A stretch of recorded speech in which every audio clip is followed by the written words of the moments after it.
xuruubtan caalam islaami ka dhacday iyo dagaaladan ka dhacay dad badan oo muslimiin American tagay waad ogtiin qaxooti badan baa jooga marka waxa isku dayeen in qaxootigaana ay ka dhex shaqeeyaan oo diinta ku dhex ay nasraaniyada ay ku dhex faafiyaan waxaan garanayaa 2015 kii maraan magaalada Minneapolis aan laba bilood in ku dhow aan joogay ayaa masaajid ku yaala suuqa Soomaalida dhowr suuq baa ku yaala laakiin ka ugu weyn oo Carmel la yiraahdo ayaa niman cadaan oo nasaara ayaa ku dhex wareegi jiray suuq dukaano fara badan baa ka furan Soomaali maqaaxiyoodii dukaanadoodii waxoogii oo dhan meeradoodii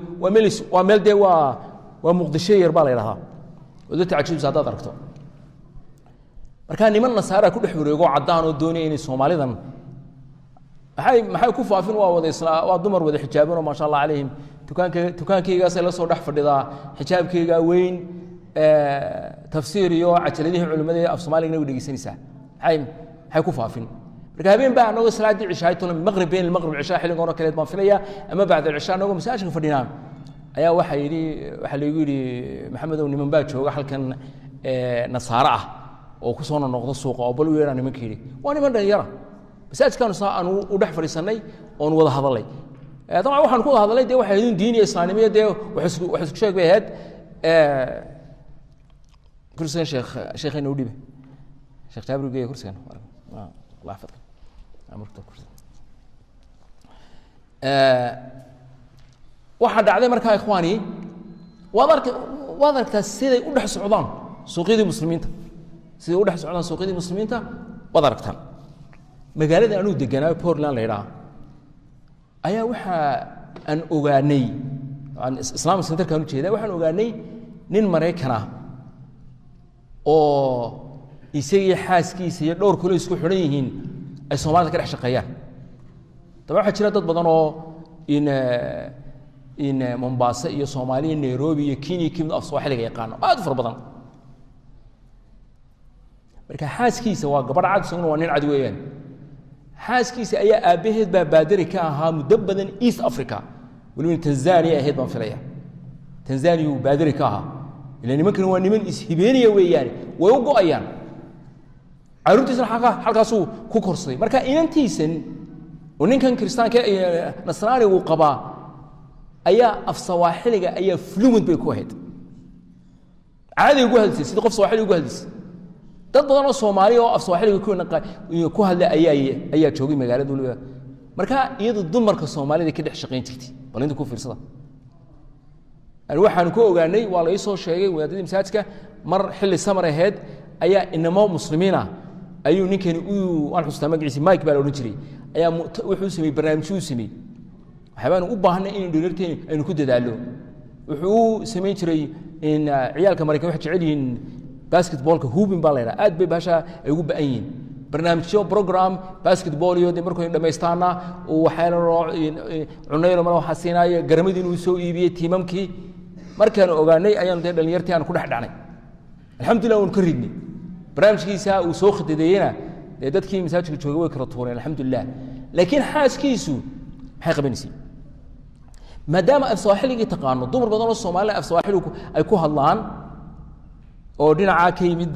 Kismaayo ilaa Mombasa ilaa Nairobi ilaa Kenya ilaa Tanzania afkriskiina ay qaarkood garanayaan ayaa marka dadka qaxootiga ay yimaadaan ay waxa u sameeyay barnaamij ay kaga caawinayso waxyaabaha asaasiyaadka ah ee qof walba oo Mareykan ku cusub u baahan yahay maxaa kamid ah in luqadii afkriisiga la baro ilaan dumar baa jira marka bal u fiirso bal wadaado u fiirsada waxay ogaatay in dumar badan oo muslimiin oo de xijaabani inay college tagaan oo ay rag dhex fariistaan aanay doonin qaar bay guriyaha ugu yimid jirtay can you believe that hal tusaddiqu hada juhdiga ay wadaan iyo inay iyagu ay isbedelaan waxyaabaha qaarkood ay isbedelaan sidii maxay tolay ay dadkan ay u kasban lahaayeen waxay bari jirtay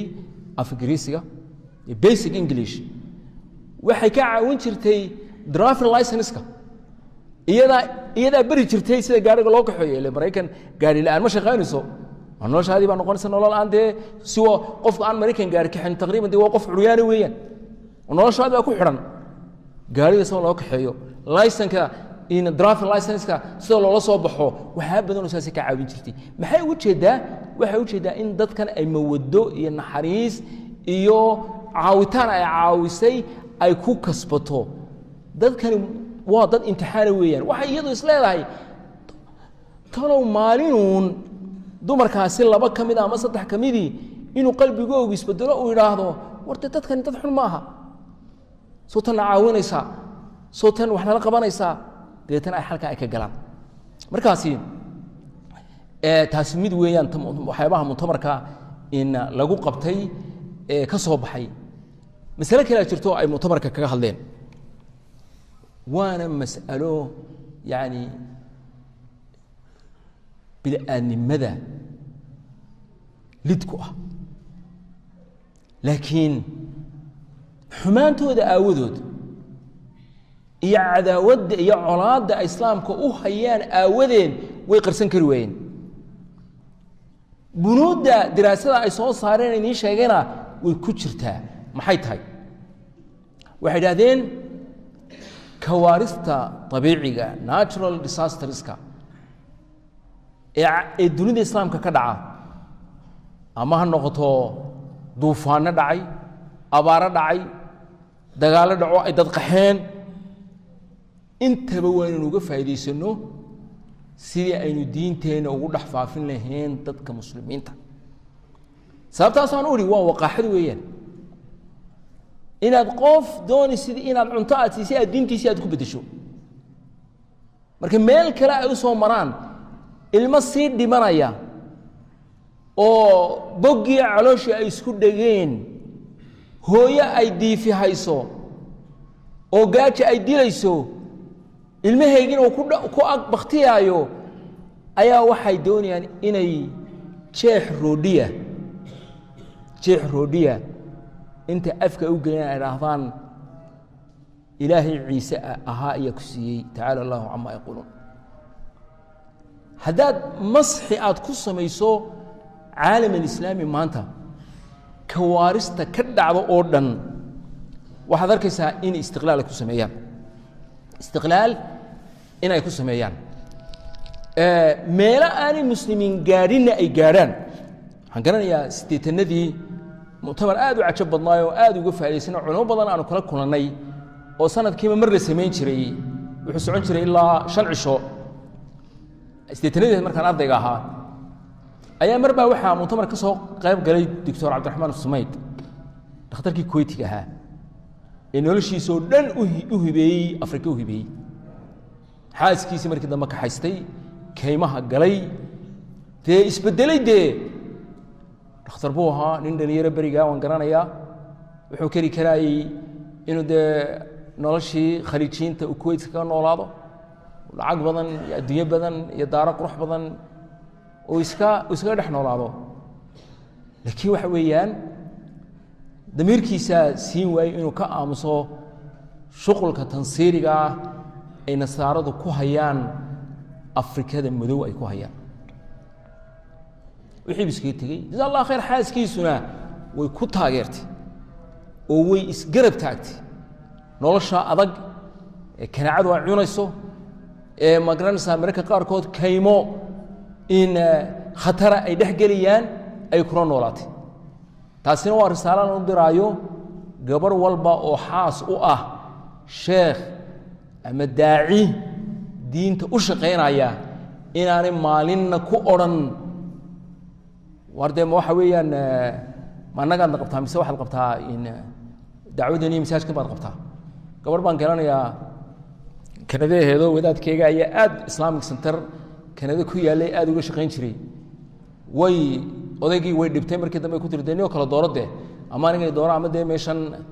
aad xarunta islaamka leedahay waxbaan ka wada hadlayda kala dooro labadeedana wada qabi mayside waa khata weeyaan walaasha muslimadda ee diinta fahansan waxaanu doonnaa inay iyaduna daaciyad noqoto ninkeygana hadduu sheekh diintii wada oo tafsiirkii akhriyaaya oo islaamkii faafinaya ama dee daaciu diintii ka shaqaynaya ilan ducaad baa jirta aan ma garanaysaa dee aan iyaguba diintii ku dhex jira ama camali khaasiya wada waxaa walaasha muslimiinta looga baahan yahay in ay ku taageerto oo weliba dafcido sidii dumarkii salafka ay dafcido tiraa wad in sha Allah biini tacaala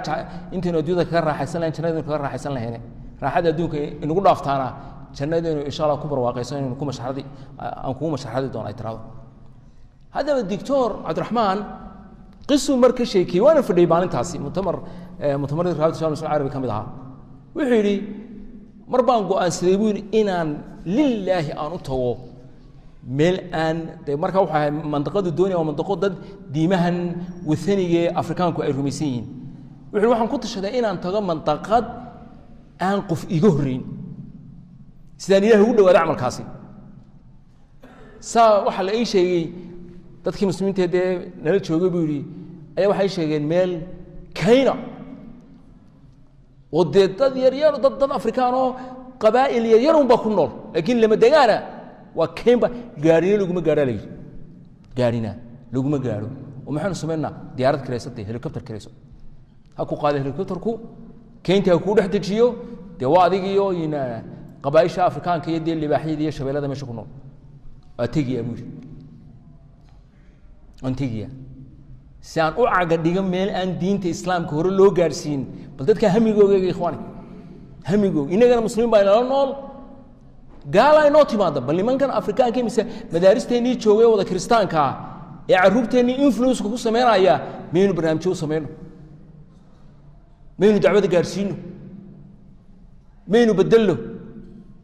qaar baa u furan inan baa la sheegay mareykanoo halkan joogtay waay islaamkiiba jeclaatay markii dambana inan Soomaaliya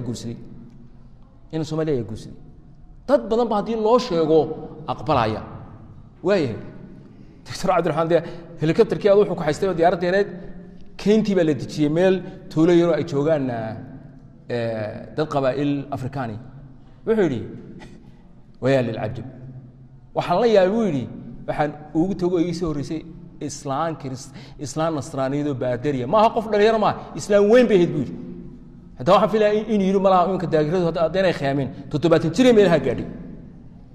oo yaab kulli 70 jir islaan da'weyn oo nasraaniyada oo reer galbeeda ayaa iga horeysay meesha dawakii hawshii bilaabay kumaankum masaajid dhisay kumaankum dadadii ay maxay toleeyeen ay ku muslimiin gacantiisa islaamka Afrika ku dhex faafiyay marka waxaan u jeedaa ikhwaani saasay nimankeena ay waxaas oo dhan ay uga faa'iideysanayaan mutamarkaasina saan ku wariid waan idin sheegay buuga laga qoray iyo in tawsiyaadka ka soo baxay way qoran yihiin marka in dib loo diraaseeyo oo loo akhristo si ay ikhwaani markaad mu'amaraadka cadawgaaga markaad akhrida eed fahamto wallahi waxa weeyaan waxa oranaya war maxaa meesha dhiganiyo maxaa meesha dhigay maxaan diinteedan ugu aanan ugu shaqeynayn maxaan ugu koobsanayaa salaadan tukado iyo cimro aan in sanadkiiba aan mar soo cimraysto maxaan ugu koobnaanayaa intan war diintu meena rag u baahneen diintu meena dumar daacida u baahneen haddii saxaabadii aanay meel kasta gaarin miyay maanta ina soo gaar lahayd waay